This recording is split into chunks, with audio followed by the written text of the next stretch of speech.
Pour la santé spirituelle de n'importe quel croyant, nous abordons la divergence entre pasteur et prophète. C'est un sujet qui, s'il est mal compris, peut créer une confusion immense, des blessures, et même nous faire dévier de la saine doctrine. L'une des erreurs les plus communes, et qui coûte le plus cher dans l'Église, c'est de confondre le rôle d'un prophète avec celui d'un pasteur. Beaucoup de chrétiens en paient le prix. Ils se retrouvent blessés, vulnérables, complètement perdus. Dans cette vidéo, on va plonger au cœur de la Bible pour découvrir les différences capitales qui vont vous protéger et vous aider à vous attacher à la bonne personne pour le bon mandat afin d'assurer votre croissance spirituelle. Peut-être que ça vous dit quelque chose. Vous êtes dans une église locale, avec un pasteur fidèle qui prêche la parole chaque semaine, qui prend du temps pour vous conseiller, pour prier pour vous. Mais au fond, il y a une petite insatisfaction qui grandit. Vous entendez parler de ces prophètes qui donnent des paroles de connaissance hyper précises, qui annoncent des choses à l'avance, et vous vous demandez, pourquoi mon pasteur ne fait pas ça? Est-ce qu'il manque d'onction? Est-ce qu'il n'entend pas Dieu aussi clairement? Ou alors, c'est l'inverse. Vous avez été profondément touché par la parole d'un prophète qui est passé dans votre ville. Une parole qui a éclairé un domaine de votre vie, qui vous a donné une direction claire ou une confirmation que vous attendiez désespérément. Super! Mais fort de cette expérience, vous décidez de vous attacher à ce prophète. Vous l'appelez pour la moindre décision, vous lui demandez conseil pour vos problèmes du quotidien, vous attendez de lui un suivi personnel, et là, c'est le mur. Silence radio, ou une réponse très distante. Et vous vous sentez abandonné, rejeté. Vous ne comprenez pas pourquoi cet homme de Dieu, qui a été un canal de bénédiction incroyable, semble tout à coup si indisponible. Ces deux situations, et toutes celles qui s'en rapprochent, viennent de la même erreur fondamentale. On ne connaît pas les mandats spécifiques que Dieu a donnés aux pasteurs et aux prophètes. Ces deux ministères sont des cadeaux de Christ pour construire son Église, mais ils ont des fonctions, des approches et des responsabilités radicalement différentes. Attendre de l'un ce qu'on devrait attendre de l'autre, c'est un peu comme demander à un cardiologue de soigner une fracture. Les deux sont d'excellents médecins, mais on ne peut pas échanger leur spécialité. Spirituellement, cette confusion est encore plus dangereuse. Elle peut vous rendre manipulable, vous priver du soin pastoral dont vous avez besoin, et au final, freiner, voire bloquer, votre croissance en Christ. Alors, comment fait-on la différence? C'est quoi la mission divine du pasteur? Et celle du prophète? Comment ils travaillent ensemble? Et surtout, comment vous, en tant que croyant, pouvez honorer et recevoir de chacun d'eux, selon le don que Dieu leur a donné? C'est ce qu'on va découvrir ensemble, pas à pas, en s'appuyant solidement sur la parole de Dieu. Section 1. La distinction fondamentale des 5 ministères. Avant de se concentrer sur le pasteur et le prophète, il faut poser le décor biblique. La base de tout, on la trouve dans la lettre aux Éphésiens, au chapitre 4, versets 11 à 13. L'apôtre Paul y explique les dons ministères que Christ a offerts à son Église après être monté au ciel. Il écrit « Et il a donné les uns comme apôtres, les autres comme prophètes, les autres comme évangélistes, les autres comme pasteurs et docteurs, pour le perfectionnement des saints en vue de l'œuvre du ministère et de l'édification du corps de Christ, jusqu'à ce que nous soyons tous parvenus à l'unité de la foi. » Regardons ce passage d'un peu plus près, il est incroyablement riche. Premièrement, la source de ces ministères, c'est Christ. Ce ne sont pas des plans de carrière ou des titres qu'on se donne soi-même. Ce sont des dons que Christ choisit, équipe et donne à son Église. Chaque ministère est donc une grâce, un cadeau de Dieu pour le bien de tous. Deuxièmement, le but est très clair, pour le perfectionnement des saints. Le mot grec ici est astérisque cathartismo astérisque. C'est un terme médical qu'on utilisait pour remettre en place un os cassé. On l'utilisait aussi pour réparer des filets de pêche. L'image est forte. Les ministères sont là pour restaurer, réparer, réaligner et équiper les croyants. Leur job n'est pas de tout faire, mais d'équiper les saints pour que ce soit eux, les croyants, qui fassent l'œuvre du ministère. Le but ultime, c'est la construction, la croissance saine de tout le corps de Christ. Troisièmement, la liste n'est pas mise au hasard. Même si les théologiens débattent pour savoir s'il y a une hiérarchie stricte, l'ordre semble avoir un sens. Dans 1 Corinthiens 12, verset 28, Paul dit « Dieu a établi dans l'Église premièrement des apôtres, deuxièmement des prophètes, troisièmement des docteurs. Les apôtres et les prophètes sont décrits comme le fondement de l'Église, avec Jésus comme pierre principale. Éphésiens 2 verset 20. Ça suggère qu'ils ont des rôles de fondation qui établissent la doctrine et la direction. Les évangélistes, eux, sont les défricheurs qui agrandissent le royaume en amenant de nouvelles personnes à Christ. Et enfin, on arrive aux pasteurs et docteurs ou enseignants. Ces deux rôles sont souvent liés. Certains pensent même qu'il s'agit d'une seule et même fonction de pasteur-enseignant. Leur mission est de prendre soin de la communauté qui est déjà là, de la nourrir et de la faire grandir. Comprendre ce plan d'ensemble, c'est la première étape pour chasser la confusion. Chaque ministère a une voix, une fonction divine pour le bien de tout le corps. Essayer de faire rentrer un prophète dans le moule d'un pasteur, ou l'inverse, c'est ignorer le plan de l'architecte divin. Et c'est là que les problèmes commencent. Maintenant, faisons un zoom sur le rôle du pasteur, le berger du troupeau. Section 2. Le rôle du pasteur, le cœur du berger. Quand on pense au pasteur, une image biblique écrase toutes les autres, celle du berger. Le mot « pasteur » vient d'ailleurs du latin astérisque pastor astérisque, qui veut dire berger. Ce n'est pas juste une jolie métaphore, c'est l'ADN de sa fonction. Jésus lui-même s'est présenté comme le bon berger qui donne sa vie pour ses brebis, Jean 10 verset 11. Et quand l'apôtre Pierre parle aux leaders d'église, il leur dit de paître le troupeau de Dieu qui est sous votre garde, 1 Pierre 5 verset 2. Cette image du berger est puissante. Un berger ne se contente pas de crier des ordres de loin. Il vit avec ses brebis. Il connaît chacune par son nom. Il les guide vers l'herbe verte et les eaux calmes. Il les protège des prédateurs. Il soigne celles qui sont blessées et il part chercher celle qui s'est perdue. C'est une relation proche, constante et qui demande des sacrifices. Voilà le modèle du ministère pastoral. Alors, concrètement, ça veut dire quoi ? On peut voir ça en 3 points essentiels. Point 1. Le soin quotidien et la nutrition, le médecin de famille. La première responsabilité du pasteur, et sans doute la plus importante, c'est de nourrir et de prendre soin du troupeau. Le pasteur, c'est le médecin de famille de notre âme. Ce n'est pas le grand spécialiste qu'on va voir une fois par an pour une intervention spectaculaire, mais le praticien de confiance qu'on consulte régulièrement pour rester en bonne santé spirituelle sur le long terme. Comment il nourrit le troupeau ? Principalement en enseignant la parole de Dieu, fidèlement et constamment. Paul disait au jeune pasteur Timothée de s'appliquer à la lecture, à l'exhortation, à l'enseignement, 1 Timothée 4 verset 13. Un vrai pasteur passe des heures à étudier la Bible, pas pour y trouver des révélations à sensation, mais pour en extraire une nourriture saine, équilibrée, solide, dont les croyants ont besoin pour grandir. Il prêche l'Évangile, mais il enseigne aussi tout le conseil de Dieu, acte 20, verset 27, pour que les gens puissent construire leur vie sur le roc de la vérité. Et cette nourriture ne se donne pas que le dimanche matin depuis l'estrade. Le soin pastoral, ça se vit dans l'accompagnement personnel. Le pasteur, c'est celui qu'on va voir pour la préparation au mariage, dans les crises de couple, face à un deuil, dans les moments de doute. C'est lui qui prie pour les malades, qui visite les personnes âgées, qui prend le temps d'écouter. Son ministère est relationnel. Il s'investit dans la vie des gens. Et c'est là que la confusion commence. Si vous attendez de votre pasteur qu'il vous donne une prophétie explosive sur votre avenir financier chaque semaine, vous passez à côté de sa mission principale. Vous nourrir avec la saine doctrine. Un régime spirituel fait uniquement de fast-food prophétique, sans la nourriture solide de l'enseignement biblique, ça mène tout droit à la malnutrition spirituelle et à l'instabilité.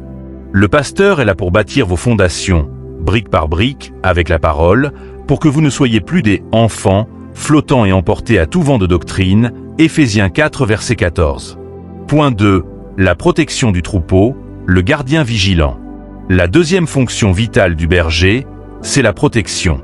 Les pâturages de l'époque étaient pleins de dangers, lions, ours, voleurs. Le berger devait être toujours sur ses gardes, prêt à risquer sa vie pour ses brebis. Spirituellement, les dangers sont tout aussi réels. Pierre nous avertit. Votre adversaire, le diable, rôde comme un lion rugissant, cherchant qui il dévorera, 1 Pierre 5 verset 8. Et l'apôtre Paul, en faisant ses adieux aux responsables d'Éphèse, leur dit avec des larmes. Je sais qu'il s'introduira parmi vous, des loups cruels qui n'épargneront pas le troupeau. Acte 20 verset 29. La première responsabilité du pasteur pour protéger, c'est donc de garder la saine doctrine. Il doit être capable de réfuter les contradicteurs, Tite 1 verset 9. Ça veut dire qu'il doit avoir un sacré discernement pour repérer les faux enseignements, les doctrines à la mode qui s'éloignent de la Bible et les loups déguisés en brebis. Son rôle, c'est parfois de dire non à des influences qui pourraient empoisonner la communauté. Et ce n'est pas un rôle populaire, ça demande du courage. La protection, c'est aussi la discipline d'Église. Quand un péché non repenti menace la santé et l'unité du corps, le pasteur a la douloureuse responsabilité d'intervenir, avec amour et dans un but de restauration, pour protéger le reste du troupeau. Attendre d'un prophète qu'il remplisse ce rôle de gardien est une erreur dangereuse. Le prophète peut, par révélation, dénoncer un danger, c'est vrai. Mais il n'a généralement pas le mandat, ni l'autorité locale, pour faire la surveillance continue et l'enseignement correctif qui sont le travail du pasteur. Confier la protection du troupeau à un ministère de passage, c'est laisser la porte de la bergerie grande ouverte la plupart du temps. Point 3. Le développement à long terme, l'entraîneur spirituel. Enfin, le pasteur n'est pas juste là pour maintenir les choses en l'état. Sa mission, c'est de mener le troupeau vers la maturité. Le but, comme le dit Éphésiens 4, c'est qu'on arrive tous à l'état d'homme fait, à la mesure de la stature parfaite de Christ. Le pasteur est un coach spirituel qui vise le développement à long terme de chaque personne. Comment ça se voit? Il repère les dons spirituels chez les gens et les encourage à les utiliser. Il forme les futurs leaders. Il crée une culture où chaque membre trouve sa place et participe. Son succès ne se mesure pas à la taille de la foule du dimanche, mais au nombre de croyants qu'il a équipés et qui servent Dieu fidèlement là où ils sont. Le pasteur voit le potentiel en chaque brebis. Il est patient avec les plus lents, il encourage les timides, et il investit son temps pour voir chaque personne grandir, étape par étape. Sa vision est sur le long terme. Il ne cherche pas la satisfaction immédiate d'une manifestation spectaculaire, mais la joie profonde de voir un croyant porter du fruit année après année. C'est une perspective très différente de celle du prophète, qui intervient souvent de manière plus ponctuelle. Attendre d'un prophète ce suivi patient et formateur, c'est lui demander de faire un travail pour lequel il n'est pas appelé. Le pasteur est l'artisan qui polit la pierre semaine après semaine pour en faire un joyau. En bref, le ministère du pasteur est un ministère de proximité, de constance, de soins, de nutrition, de protection et de formation. C'est un marathon, pas un sprint. Section 3. Le rôle du prophète, la voix du visionnaire. Maintenant qu'on a une image claire du pasteur comme berger, penchons-nous sur cette autre figure, souvent plus mystérieuse et parfois mal comprise, le prophète. Si le pasteur est le médecin de famille, le prophète est le spécialiste, comme le chirurgien qu'on appelle pour une intervention spécifique, précise et souvent très puissante. Dans l'Ancien Testament, les prophètes étaient les porte-paroles directs de Dieu. Il apportait sa parole au roi et au peuple. Dans le Nouveau Testament, le ministère continue, mais sa fonction est un peu redéfinie pour l'Église. Paul, dans 1 Corinthiens 14 verset 3, nous donne la définition la plus claire. Celui qui prophétise, au contraire, parle aux hommes, les édifie, les exhorte et les console. Chaque mot compte. Édifier, c'est construire. Exhorter, c'est encourager, stimuler, parfois avertir. Consoler, c'est apporter le réconfort de Dieu. La finalité de la prophétie, ce n'est donc pas de condamner, mais de restaurer. Voyons ce ministère en 3 fonctions distinctes. Point 1. Le soin quotidien et la nutrition, le médecin de famille. La première responsabilité du pasteur, et sans doute la plus importante, c'est de nourrir et de prendre soin du troupeau. Le pasteur, c'est le médecin de famille de notre âme. Ce n'est pas le grand spécialiste qu'on va voir une fois par an pour une intervention spectaculaire, mais le praticien de confiance qu'on consulte régulièrement pour rester en bonne santé spirituelle sur le long terme. Comment il nourrit le troupeau? Principalement en enseignant la parole de Dieu, fidèlement et constamment.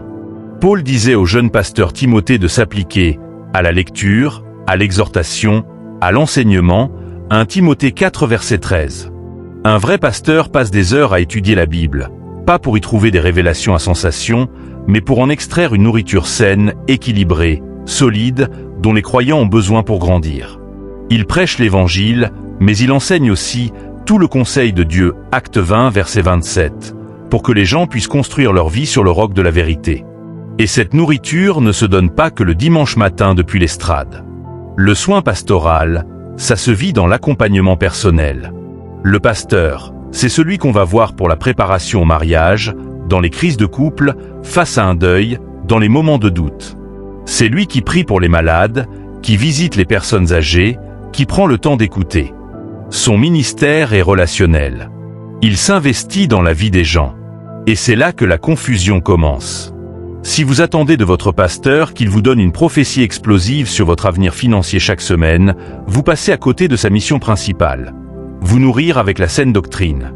Un régime spirituel fait uniquement de fast-food prophétique, sans la nourriture solide de l'enseignement biblique, ça mène tout droit à la malnutrition spirituelle et à l'instabilité. Le pasteur est là pour bâtir vos fondations, brique par brique, avec la parole, pour que vous ne soyez plus des « enfants », flottant et emportés à tout vent de doctrine, Éphésiens 4 verset 14.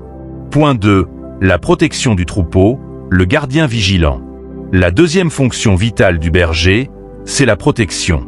Les pâturages de l'époque étaient pleins de dangers, lions, ours, voleurs. Le berger devait être toujours sur ses gardes, prêt à risquer sa vie pour ses brebis. Spirituellement, les dangers sont tout aussi réels. Pierre nous avertit. Votre adversaire, le diable, rôde comme un lion rugissant, cherchant qui il dévorera, 1 Pierre 5 verset 8. Et l'apôtre Paul, en faisant ses adieux aux responsables d'Éphèse, leur dit avec des larmes, « Je sais qu'il s'introduira parmi vous des loups cruels qui n'épargneront pas le troupeau. » Acte 20 verset 29. La première responsabilité du pasteur pour protéger, c'est donc de garder la saine doctrine. Il doit être capable de réfuter les contradicteurs, Tite 1 verset 9. Ça veut dire qu'il doit avoir un sacré discernement pour repérer les faux enseignements, les doctrines à la mode qui s'éloignent de la Bible et les loups déguisés en brebis.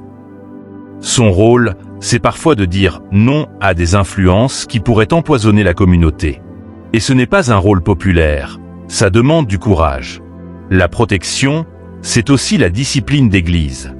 Quand un péché non repenti menace la santé et l'unité du corps, le pasteur a la douloureuse responsabilité d'intervenir, avec amour et dans un but de restauration, pour protéger le reste du troupeau. Attendre d'un prophète qu'il remplisse ce rôle de gardien est une erreur dangereuse. Le prophète peut, par révélation, dénoncer un danger, c'est vrai. Mais il n'a généralement pas le mandat, ni l'autorité locale, pour faire la surveillance continue et l'enseignement correctif qui sont le travail du pasteur. Confier la protection du troupeau à un ministère de passage, c'est laisser la porte de la bergerie grande ouverte la plupart du temps. Point 3. Le développement à long terme, l'entraîneur spirituel. Enfin, le pasteur n'est pas juste là pour maintenir les choses en l'état. Sa mission, c'est de mener le troupeau vers la maturité. Le but, comme le dit Éphésiens 4, c'est qu'on arrive tous à l'état d'homme fait, à la mesure de la stature parfaite de Christ. Le pasteur est un coach spirituel qui vise le développement à long terme de chaque personne. Comment ça se voit? Il repère les dons spirituels chez les gens et les encourage à les utiliser.